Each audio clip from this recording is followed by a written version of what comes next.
ត្រីស្ងាត់សូនឈឹងនឹកឃើញរឿងរ៉ាវកុនឡងធ្លាប់មានរូបប្អូននិងបងអង្គុយក្បែរគ្នាក្រោមពន្លឺខែក្លិនក្រអូបភីភីចេញពីកាយមាសមេពេលនេះនៅសល់តែបងម្នាក់ឯងផ្ញើចិត្តនឹងវាសនាធ្លាប់កាន់ដៃគ្នាដើរឆ្លងកាត់រាល់ឧបសគ្គធ្លាប់សន្យាថាស្ម័គ្រមិនបោះបង់គ្នាទូមេឃរលាយតែពេលនេះអូនទៅចោលបងទៅឆ្ងាយសែនឆ្ងាយបន្សល់ទុកត្រឹមក្លិនជាប់ចុងច្រមុំនឹងភាពឯកា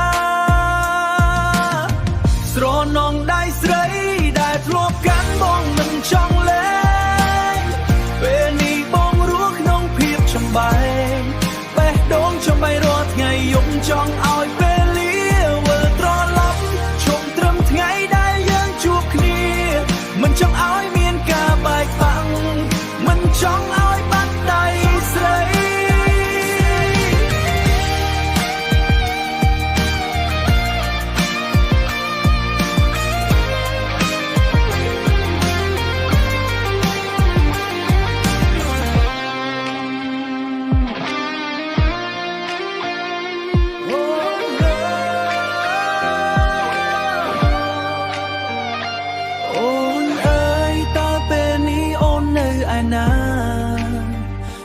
ដៃគូថ្មីគេថ្នាថ្នមអូនដោយបងធ្លាប់ធ្វើដែរឬទេបងនៅតែចាំ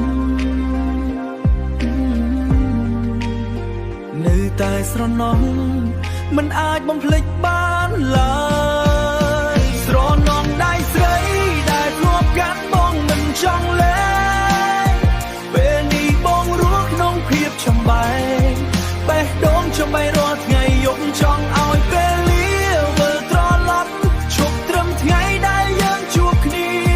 មិនចង់ឲ្យមានការបែកបាក់មិនចង់ឲ្យបាត់ដៃស្រី